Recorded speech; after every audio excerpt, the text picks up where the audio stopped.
This is the Balanced Growth Show with Dr. Travis Perry, helping successful business professionals like you achieve balance in their lives. Welcome to another episode of the Balanced Growth Show. I'm your host, Dr. Travis Perry. Today, we have the privilege of meeting with Chris Stallings. Chris, he started with Abundance back in 2008. Abundance Wealth takes a whole person, whole family approach, which focuses not just on wealth management, but focuses on dynamics of family relations, the balance between interests and family, and the transition of succession planning. Chris started Abundance in 2008. Abundance takes a whole person, whole family approach, which focuses not just on wealth management, but focuses on the dynamics of family relationships, the balance between interest and family, transition and succession planning, managing unexpected crisis, health issues, and even discussions around the underlying motivations and beliefs that drive how you make decisions, both financial decisions and any other personal and strategic decision you must make. The tagline of Abundance is, "It's about so much more," because Chris truly believes that he's called to steward the heart, not just finances. Chris, welcome to the show, and thank you again for being willing. Yeah, of course. It's good to be here, Travis. I appreciate you sharing some time with me. Yeah, I know you do these quite often, and it's always fun though to get a little bit of a background, find out how'd you get started, why start Abundance. Tell us a little bit about that, man. Yeah, well, believe it or not, before I was born, my parents dealt with an advisor who effectively sold them a bunch of insurance products, maybe more than my dad needed as a blue collar worker. And that's the extent of relationship that he had with them. Now, it could be my parents or maybe that professional's limitation. He never got into the legacy component, the vision. And so this past year, my dad, while retired, would have been painting internal, inside, outside houses, decoration, restoration, that kind of stuff. So not artistic painter. He would have been painting for 50 years. And as those years wore on, so did his body, right? There's a life expectancy for your shoulders and the arthritis. And I just wondered if maybe there's a better way to go about seeing a person and longevity and legacy and to be able to help them scale outside of just maybe a one-man operation. So my why is really big, going back to my childhood even. Yeah. And sometimes I ask people, why is balance important to you? But you really already got it out there that it's, this longevity piece. It's life outside of work. And that has a very personal meaning to you. So I appreciate you sharing. So looking at your business as an entrepreneur, as a business owner, how have you scaled your business while trying to keep that sense of balance? That's a great question. So it's been an effort with honoring a schedule. And I'd say that's probably the biggest trick is to, because what you lack in skill, you make up for with time, right? So if I can control my schedule and I feel like I'm not getting enough done, it's probably because I'm not focused or I lack skill to be able to accomplish the task within the time. So to be able to grow effectively and maintain balance, I had to realize that when it's 5 o'clock, it's 5 o'clock. And so I made a decision years ago that I would almost a vow, if you will, that I would never have a more successful business than I did family. Because when I'm 60, 70, 80 years old, the business may come or go, things change, but I would have my wife, Lord willing, and those kids and maybe grandkids around me. So those relationships are what I saw. That was the everlasting component. And so honoring the schedule was the trick. And then how do you use your time within that schedule and time allotted? Yeah, and this brings up a really great question. I mean, so many business owners struggle with, okay, I've got time at work, being present, right? Not being all over the place. A lot of ADD struggle with shiny object syndrome. It goes on. Yep. What have you done to keep yourself present at work and present at home?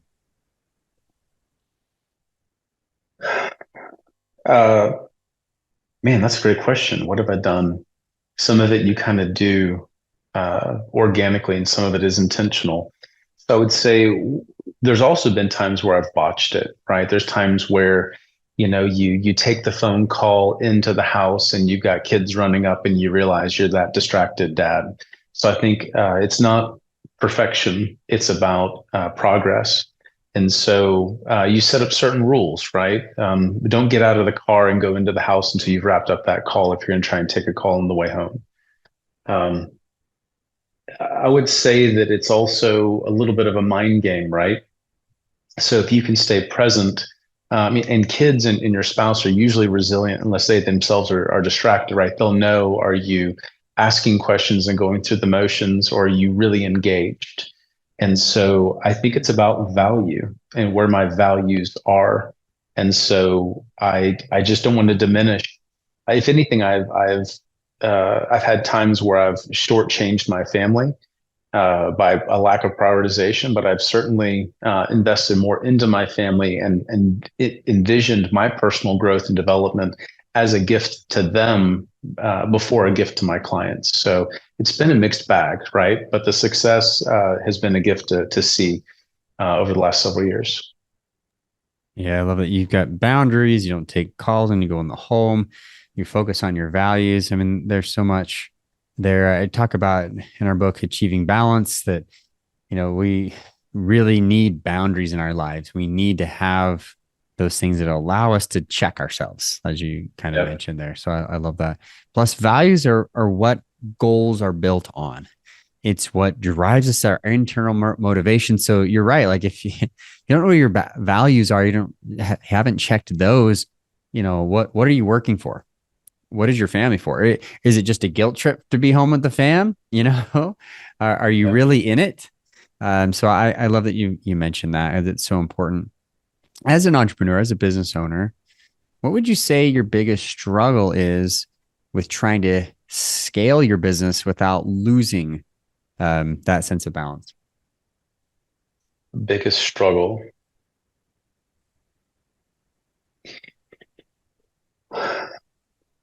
I would say probably growing in a meaningful way. And as our company has become more sophisticated, as our target client has become more affluent, there's a way of honoring, it's like honoring your past, but also embracing the future of where you want to go. So we, back in 2018, set our minimums pretty high. About $1 million is what we see typical. Of course, there's exceptions made to that.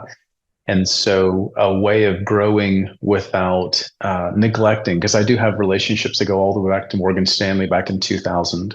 And so I think, do these people still get that same attention? Am I still honoring them? So I think that's been, I wouldn't always say a struggle, but just something that has been very tangible for us to find a meaningful way of growing without neglecting where we came from and forgetting it.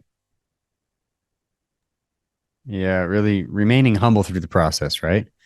Yeah. Staying rooted. I like that you mentioned, we want to honor those clients, because that's sometimes what they might be worried about is where you might end up. And they don't understand in the world of financial planning. And not all entrepreneurs need to know this, but I understand it because I was an advisor. They don't know all the nuances, right? Your clients just trust you. They expect that you're going to get it done. Which brings me kind of to my next point is, while we do try to scale, it's not just an external thing, it's an internal thing as well. Like what about your employees, your systems, the things that you have in place? Talk to us a little bit about how important systems are inside your business, so that when clients do come, they're not expecting that Chris shows up and does everything, that there's an actual process or system in place so they can rest assured that, man, Chris is on vacation or doing these other things, that they're still going to get the service they need. Yeah, that's a fantastic question. I remember when I was a single man operation and just kind of winging it and doing my best, thinking with a lot of pride and ego that I was sufficient. This is probably maybe 15, 16, 17 years ago, that was never going to scale, right? It wasn't sustainable. And so I think there's been times where staff get sick of talking about systems and refining and being sure we are a well-oiled machine, or having thematic goals and going over them. And one of the greatest gifts for us as it relates to systems has been the establishment of an advisory board to our firm. And these are a mix of very affluent clients. We've got a billionaire on the board, and just their insight has been crucial. So as we consider an evolution of our system, to be able to cascade it to them and then vignette a little bit and get feedback. And so, yeah, I would say that the systems have been paramount. And so as somebody who's not historically given to systems, it's like necessity is the mother of certain things, right? So there's no way I was going to be able to maintain balance without having those in place. No, and you're right, because that's exactly what happens is it will overwhelm you. Yep. If you don't have them in place, that's exactly what happens to so many who are trying to scale. And then they realize, well, I don't want to scale because they can't really put their finger on it, but they know it's their internal. And plus now we've got the great rehire. That's a struggle for a lot of businesses to retain or even find great employees who will work. So it's, the challenges are out there. But let's talk about what you've done well. What have you guys done well at Abundance that's really helped your company to grow while being able to focus on that balance we've been talking about? I would say the thing that was in me early on, even at Morgan Stanley back in 2000, was and the thing is, it's such a doormat in so many industries, especially ours, talking about the intent and focus on relationship. And so it's funny how in 2000, that's what my goal was, right? Was to focus on those relationships. And then, the World Trade Center fell and you have the market downturn. And then all of a sudden your marketing language from these big entities start to say, well, one client at a time, relationships are important because the portfolio is blowing up, right? So hello, you're going to flex to what works. But even at times when our portfolios have not worked out well, it's been the ability to have an environment where clients are seen and valued and heard. And so I have clients definitely that want to use us as an instrument, a mechanism, a planning and a multiplication instrument to get them where they need to go. But largely the people that we have the best relationship with, there's a value on friendship, camaraderie, a semblance of family, and not in a contrived way because they've got money, but it's kind of like a test. So will I treat the person who doesn't have $1 million or $5 or $10 million or a billionaire? Will I treat the person who's just on the street the same way because I value a person? And so I would say that that's probably an inside advantage that we have, is how we love people and love them well. And see them beyond their account. So, yeah, the struggle is real for anyone who's working any sizable account, any industry. If that is a motivator for them to be able to see the person, and I think that's a company value you guys have at Abundance, which is awesome. It's also part of an abundance mentality, right? You got it. It's all about. There is no minimum. There is, everyone has a worth and a value. So I really appreciate that, bringing that up, because I know this is a struggle. I know for me, beginning as a financial advisor years and years and years ago, there was so much emphasis. I started at a Northwestern. It's kind of like a Morgan Stanley where, it's all about the account size and the balance and the numbers, and you get carried away with it. So I appreciate the emphasis there. What do you, you've been working with clients for years now, you know other entrepreneurs, business owners, you are one yourself. You rub shoulders with other financial advisors in the industry as well. So you see where they're struggling with. What do you see as some of the biggest issues that others are struggling with when it comes to having balanced growth? Well, it's funny how there's a parallel between what I experienced with those entrepreneurs, professionals, and advisors and people at large. You get to see how they exhibit or manifest their fears.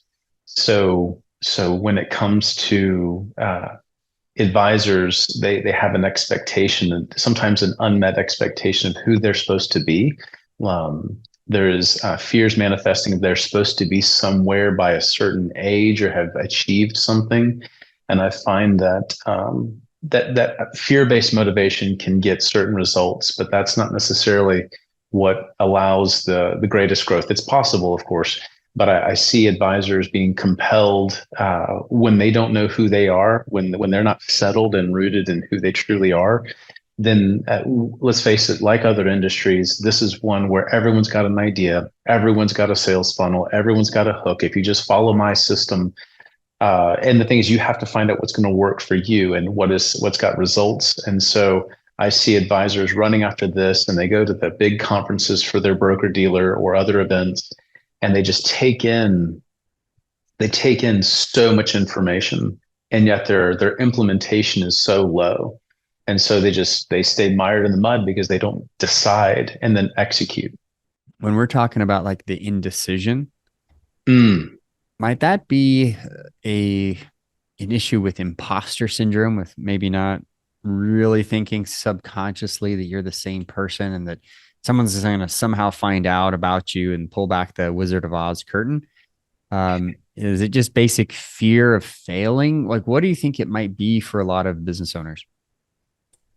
That's a great question. The component of indecision, I have experienced several different barriers or challenges. I think there's definitely many could lead to many factors that could lead to indecision.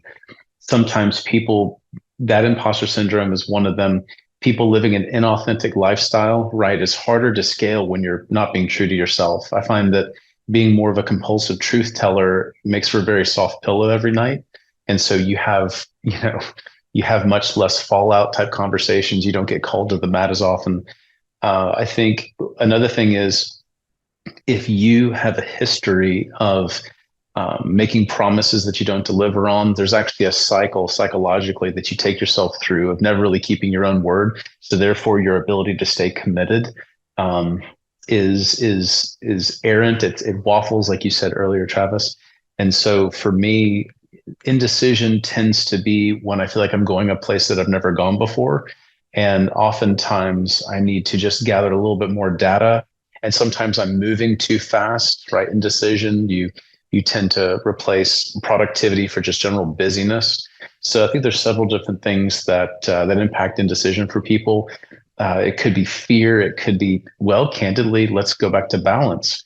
Let's say you're having problems at home, or you're having a fallout with one of your children, or you go from being beloved to now an indifference from a growing teenager. And so there could be a lot of factors that I think influence our ability to be excellent when it comes to decision making and implementation. Yeah, well said.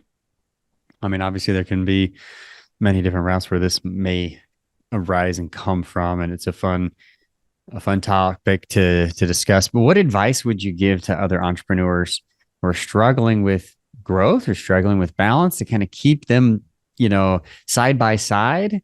What great advice might you have for them? Wow. So this is where banging out a bunch of content's not my A1. I think more of a case study, or if you tell me what a problem is, I could do a little bit better, but I'll take a crack at it in honor of your question. So I've seen certain people have the feeling that they need to constantly be equipped, and their ability to take action is limited because they feel like they're not enough. I've seen people, want to move forward, and they're at a point where they're stuck, and it's actually safer for them to stay right where they are. So it's like a self-fulfilling prophecy, right? They kind of continue to create environments where they come up short. Yeah, and I've seen that. Case study. I'm taking this all to heart, and while I help and train others, there's still times where I'm like, yeah, I remember that's been an issue. I've been indecisive about hiring or firing, Yes. or just kind of second guessing yourself in general is a pattern. And Yep. if you don't move forward with something, how do you take that leap of faith? We're both men of faith here, and I know a lot of listeners are, but how do you take that leap of faith of moving forward in the darkness, literally taking that next step. I mean, if I never told the world 2.5 years ago, I was writing a book on balance, we'd never be talking today. Like, we just have the impact that this show has and the book has to be able to change lives. And I'm sure the same goes for your business. So I appreciate the advice. And more than that, I appreciate someone who's out there who cares about balance, who is a family man, who really is walking the walk. And as he's trying to grow his business, cares more about his family than his bottom line. So thank you for being on the show, Chris. And thank you for giving back, for spending this time with us today.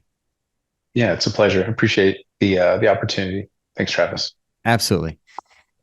Gals and guys out there listening or watching, thank you for your viewership, listenership.